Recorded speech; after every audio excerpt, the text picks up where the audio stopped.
All right, the Bucks. It is Talking Buccaneers with me, Fumane. And I'm right inside Escotinis Kamaminzela, inside Orlando Stadium. And I don't know if you guys can hear, the fans are still in the stadium. There's still a lot of noise, so I do hope that you do hear me. Everyone is sort of making their way out now.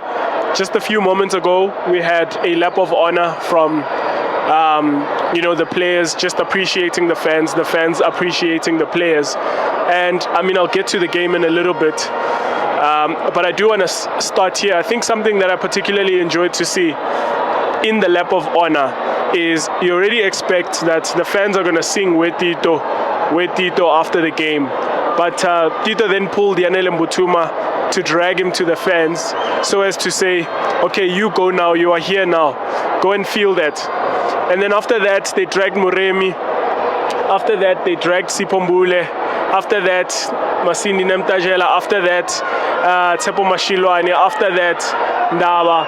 After that, Mariko as well. And I love it. I think it was such a beautiful sight to see the players, or the former, well, not the former players, the older players, the players who've been here for a while, the likes of Patrick Maswanganyi, Relebogile Mofokeng, all those players, pulling the new guys to say, go and feel it. Go and feel the appreciation of your fans. Go and feel your Buccaneers cheer your name. And I think that was something really beautiful to see. It was a spectacular occasion. Shout out to the happy people. Shout out to all you Buccaneers fans who came out to the stadium. First game of the season. I mean, in a cup competition, but first game of the season nonetheless. And it was packed. This place was just full. Everywhere you looked, just a sea of black, a bit of dots of yellow. I don't know what the motive was. Maybe it was to come and enjoy beautiful football for once in a while. But a few dots amidst the crowd of yellow, but just a sea of black everywhere. You couldn't see a blue seat. All you saw was just black and chants and cheers. And it was just a wonderful, wonderful sight to behold.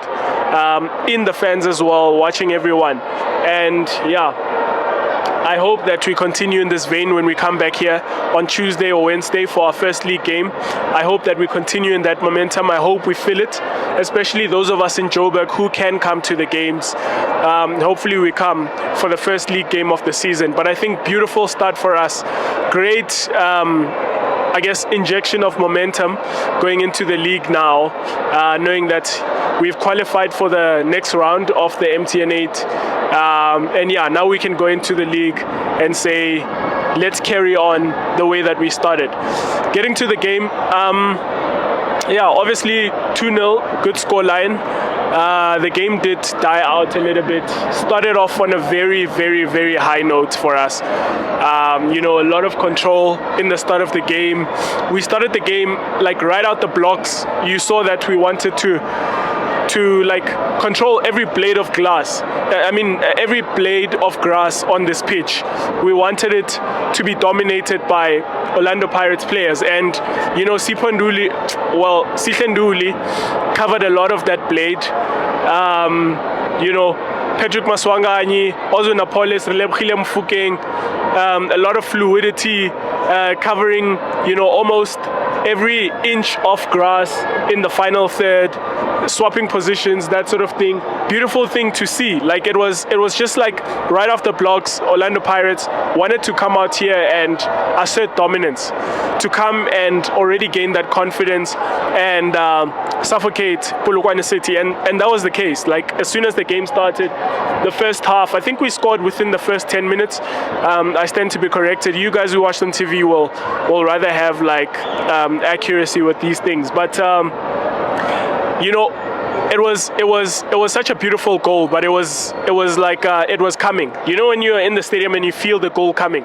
So I mean, we were building up really high up the pitch. I think we really had a high build up, almost around the center line. That's where, you know, we were kind of building up to try and progress the play and go on to create a scoring chance. Our defenders were high up as well.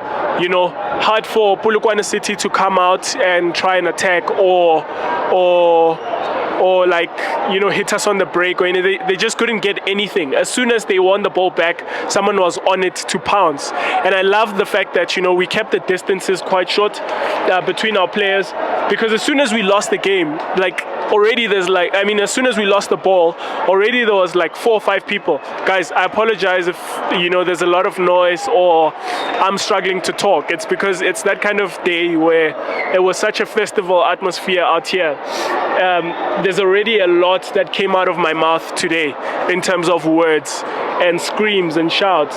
And so to sit and speak here, I'm really testing myself, but I hope that I give you something coherent. Anyway, getting back to what I was saying.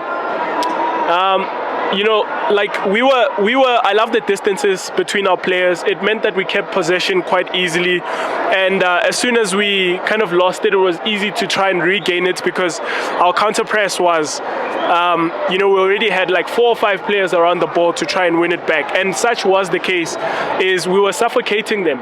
And already we created like an early chance, well, early few chances. And then the one that we finally took for the goal of Oswin Apollos against his former team was because, again, we're building up quite close to the center line, and then, you know, the ball kind of gets to the 3 behind the striker, which is Patrick Maswanganye, Oswin Apollos, and Relebohile Mofokeng. And I think something that was particularly nice, something that was particularly impressive for me to see is just how quickly they were popping it around the corner. So the ball would get to someone like Mofokeng, and he would kind of disguise and quickly play it onto Boitumelo Radiopane, sort of trying to, you know, play vertically and up the tempo and try and attack the goal with speed. And I think that's kind of how it leads to the goal, is that we kind of played around and then quickly up the tempo, and then there was a switch of play to change the point of attack, and the ball, I think, came to the right side where Oswin Apollos was. Quick combination play around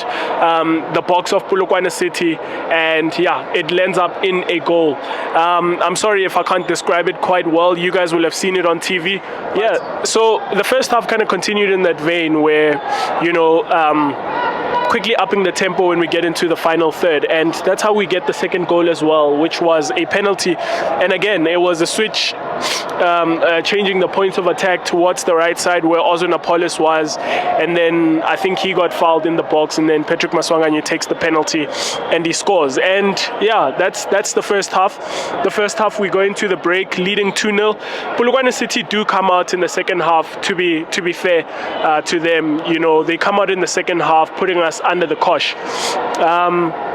Yeah, for them it was an impressive, you know, second half. They come out the blocks and they already want to dominate us. And, you know, something I saw is that the defense had stepped up a little bit more. They looked like they were getting things on the break a little bit more. I think it looked like there were a bit of now, or rather the control from Orlando Pirates side had subsided. You know, something that, you know, we saw in the first half is that there was a lot of control. People like Sihlanduli, Sipombule, Patrick Maswanganye, is that they gave us a lot of control. They were controlling the possession and making sure that, you know, we kept it. If we're not going to find a point of attack from which we could attack, is they made sure that we kept the possession. I am going to be walking now, because otherwise I'll get kicked out of Orlando Stadium. But I mean, as I was saying, is that you know, I'm gonna walk this way so the light is on my face. But yeah, when we kind of like weren't finding, you know, opportunities to attack in the first half, something that we did really well is that we just kept possession, but we kept it in dangerous areas. And I think, obviously, I mean, you're going to hear me probably say this a lot of the time throughout the course of the season, but that's the benefit of having players with just technical superiority. People like, Sipombule, Sihlanduli as well, Patrick Maswanganyi, Relebogile Mofokeng, Ozona Polis. These are like really good players, really smart players as well. People who can actually interchange position, move about in a very fluid way to make sure that we're keeping like the ball and we're keeping it in like these spaces where we can hurt the opposition, and when we can't, we're keeping the ball, and that's the point. And yeah, we just suffocated them. But to be fair to Polokwane City, they came out in the second half and they came out the blocks, like they came out swinging. When they came out in the second half, it seemed like they had a bit more control themselves. I think they held on to the ball a little bit better as well, and they looked like they were getting a few breaks every now and again. They could counter us a little bit more, and I think it was a case in which the guys who started the first half, maybe their brains were getting a little bit tired. Coach Abdeslam Wadru does then substitute Sipombule, Patrick Maswanganyi, first set of substitutions. I think he might have replaced them with Mariko and Kabelo Dlamini. And look, I do want to say this.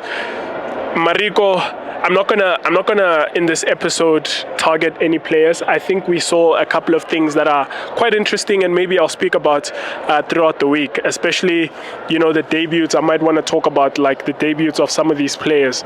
But what happened is we lost the control. We did lose the control. I think we were falling short a little bit more, just a little bit like more in the sense that the players that were on in the first half were starting to decrease in terms of control. But when you changed the personnel and you brought on Mariko and Dlamini, for me it seemed like we then dropped a little bit more again. It's not because Dlamini is not great. I think obviously we know Kabelo Dlamini is a very good player. I think something that we witnessed is it's going to be interesting to watch Mariko, because he seems like he's got a bit about him, but he's also quite erratic, and we will see about that as well. But I think, one thing's for sure is we lost a bit of control, we lost a bit of quality on the ball, but it was good to see all these other players come on and get their debuts. Maybe let me actually get this view of the stadium. It's a bit dark, I can't really get it, but I'm just going to take that view. But it was good to see all these players come on and get their debuts as well. And I mean, it didn't seem like we're going to lose from that point on. I mean, it did look at some point to look as though we might concede one goal here and that sort of thing, but we always kind of had the control of the game, and it was that kind of game where you could throw on Cameron Danson, you could throw on Mariko, you could throw on Yanele Mbutuma. And I think for them, it was just good for them to come out and get an outing out here. But I feel like I'm all over the place. You guys will forgive me. I just wanted to give you like an instant match reaction. I will give you something better, something more like analyzed and well thought out throughout the week. But for now, up the mighty Bucks. Cheers. Well, I hope you enjoyed that video from Talking Buccaneers. If you did, please hit that subscribe button so you can stay up to date with all our future content.